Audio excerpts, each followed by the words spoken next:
Он что, судья, что ли? Who is he to judge? Who is he to judge? Seriously. If he wants to judge people, why don't he get a job in court somewhere? What I think that the best way to understand complex stuff about international events is not by studying an aggregate of big events.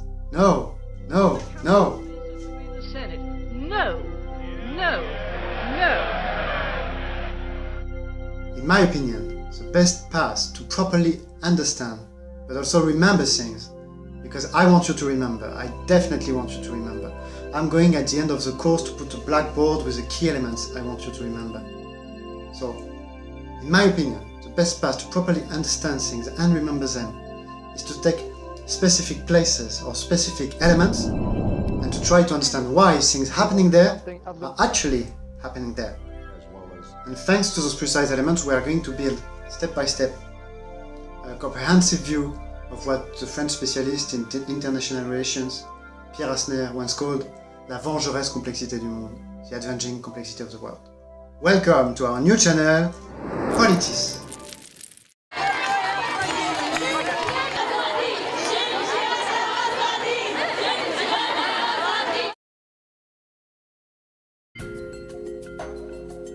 Wow, in the Middle East, who are these women? How come they dress like soldiers? It seems like there is a war or something. How come? What's happening there? To get an answer, let us check first where Kameshli is. Kameshli is right there in the Middle East. Two things. One, from its position you can see that it has been in the Ottoman Empire. A huge empire which started in 1299 in the Middle East. Second, and very obvious, who is living there in Qamishli? Arabs. Of course Arabs, it's full of Arabs there. Kameshli is part of a territory I'm drawing here. A big part of the people living there belong to a nation with 35 million members.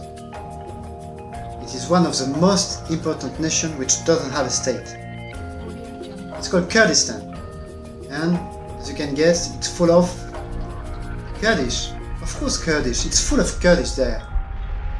In 1960, this date is very easy to remember, it's just in the middle of World War I. In 1916, an agreement was made between the British side and the French picot to dismember the Ottoman Empire in case of victory. And as you know, the Ottoman Empire and its allies did lose the war in 1918. And 2 years later, not even 2 years later, in 1920, was signed up the Treaty of Sèvres. This treaty actually dismembered the region. The winners decided that Al-Kameshli would be part of Syria, administered by France, whereas a couple of 100 meters north would be drawn the frontier of what would be 3 years later the frontier of Turkey, because it was a bit more complicated for Turkey. On the eastern side would be Iraq, administered by Great Britain. But let's go back to World War I, because one other element interests us here. The first genocide of the 21st century happened in the Ottoman Empire. The Armenian and the Assyrian genocides. Trying to escape from Anatolian Western Armenia, some survivors went to Al-Kameshli. But let us put a face on Armenians and Assyrians. We have, for instance, Garry Kasparov, the famous chess player. He is Armenian by his mother. Or we have Kim Kardashian, here with very nice glasses. She's Armenian by her father. By the way, she went to Armenia for the 100th anniversary of the genocide. It was last April. To find very famous Assyrian is much harder, but I do have someone who has Assyrian and Armenian blood. Yes, André Agassi. Well, I don't want to give you too many elements because I want to be sure that you remember a couple of things. Kameshli is in Syria, very close to the Turkish border and not far from Iraq. The Ottoman Empire was founded in 1299. That with the start of the World War I started also the first genocide of the 20th century, the genocide of two Christian communities, Armenians and Assyrians. That currently in Al-Kameshli are living Kurds, Arabs, Armenians and Assyrians, and that, by the way, around 35 million Kurds are living in Kurdistan.